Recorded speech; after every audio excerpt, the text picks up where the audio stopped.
Here's the hard truth the industry doesn't want you to know. The financial system is designed to chip away at your confidence.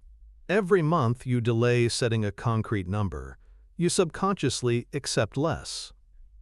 For 95% of creatives, this single psychological mistake leaves $10,000 to $20,000 on the table by year's end. Stop letting them win. Together, I'll show you how to build the mindset that claims your true worth. Before we dive in, I want to be crystal clear. I'm a financial educator, not a licensed financial advisor. The ideas we talk about here are for educational purposes, to help you build awareness and ask better questions. This isn't personalized financial advice, so please always consult with a qualified professional for your unique situation. Okay, let's get into it. For so many of us, the problem starts with a story we've been told our whole lives, the myth of the starving artist. We're taught to build a wall between our creative passion and our financial reality. We learn to believe that thinking about money somehow taints the art, that commerce is the enemy of craft. The studio is a sacred space. The spreadsheet is a profane one. This separation feels noble, pure even. But in practice, it creates a deep psychological conflict. This mindset is the crack in the foundation of your financial life. It's what causes that hesitation when you have to name your price. It's the voice in your head that whispers, "Just be grateful for the opportunity," when a client lowballs you. We become so afraid of being perceived as a sellout that we fail to act like professionals who deserve to be compensated fairly for our years of dedication, our unique vision, and the tangible value we create. We implicitly agree that our creative work exists outside the normal rules of commerce, and in doing so, we give others permission to undervalue us. But what if this internal battle between our art and our finances is based on a false premise? What if the most enduring creators throughout history never saw them as separate at all? They didn't. Because they understood a principle so fundamental it predates currency itself, a concept that sits at the very heart of human connection and commerce, the principle of value exchange. This isn't a cold, corporate term. It's a deeply human one. At its core, value exchange is the simple idea that we trade something we have for something we need or want. In our modern world, money has become the most common tool for this exchange. But it's just that, a tool. It's a symbol, a stand-in for the real value being traded. The farmer exchanges the value of their crops for the value of the mechanic's skill. The therapist exchanges the value of their guidance for the value of the architect's design. Here is where we, as creatives, get tripped up. We mistakenly believe that when we charge for our work, we are putting a price tag on our soul, on our inspiration, on the intangible magic of creation. And that feels wrong. It feels transactional in the worst way. But this is a misunderstanding of what's actually happening. You are not selling your creativity.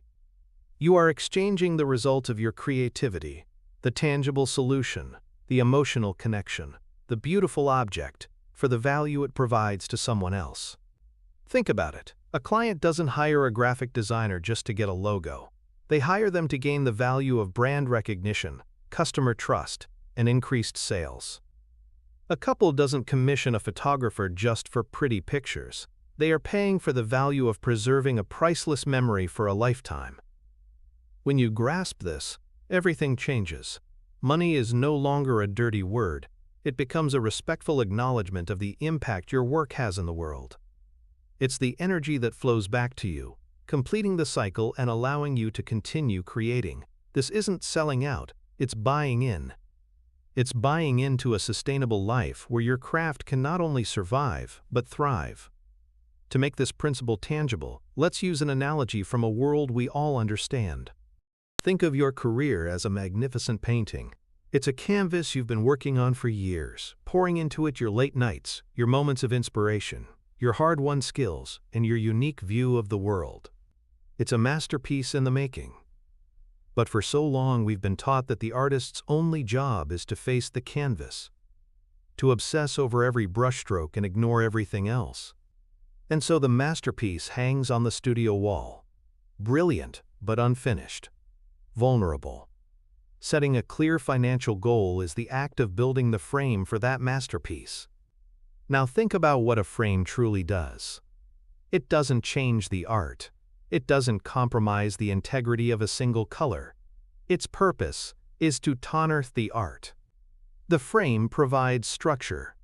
It defines the boundaries, focusing the viewer's eye and separating the piece from the endless noise of the wall around it. It is the final, crucial step that declares to the world, this is complete, this is intentional, this has value. Without that frame, your genius remains an undefined work in progress. With it, you are giving your own work the respect and presentation it deserves.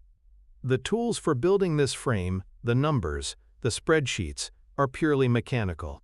So if it's not a technical problem, why does the act of framing our own work feel so incredibly difficult?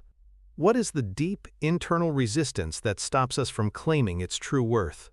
That resistance, that deep internal friction, comes from a profound misalignment in how we see ourselves.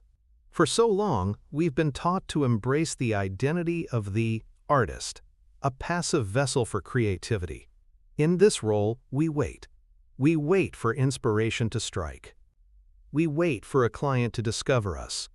We wait for someone else to tell us what our work is worth. We see the business side of our career as a necessary evil, a distraction handled by others, or something to be endured rather than mastered.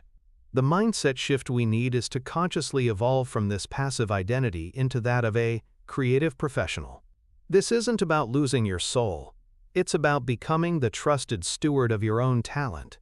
A creative professional understands that building a sustainable financial life is, in itself, a deeply creative act. They don't just make the work, they create the 10-10 and conditions for the work to thrive. They don't hope for a fair price. They define the value and communicate it with quiet confidence.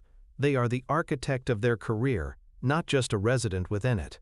This is the fundamental change. It's the decision to stop being a passenger and to start driving. It's realizing that financial clarity isn't the enemy of your craft. It is the very structure that protects it, nourishes it, and gives it the freedom to grow. So this is the internal work, the shift from passively waiting to be valued to proactively building a framework that declares your value. Let's distill everything we've talked about into a clear blueprint you can start using today. So the blueprint is this. First, redefine your relationship with money. See it not as a compromise of your art, but as a respectful acknowledgment of the value you create for others. The second, and most crucial step, is internal. It's the conscious decision to evolve from a passive artist into a creative professional, someone who doesn't just make the work, but actively builds the sustainable structure that allows that work to flourish. I'd love to hear from you in the comments. Which part of this mindset shift from artist to creative professional resonates with you the most? And if you're committed to building a life where your creativity can thrive, make sure you subscribe and join us for the next step in your blueprint.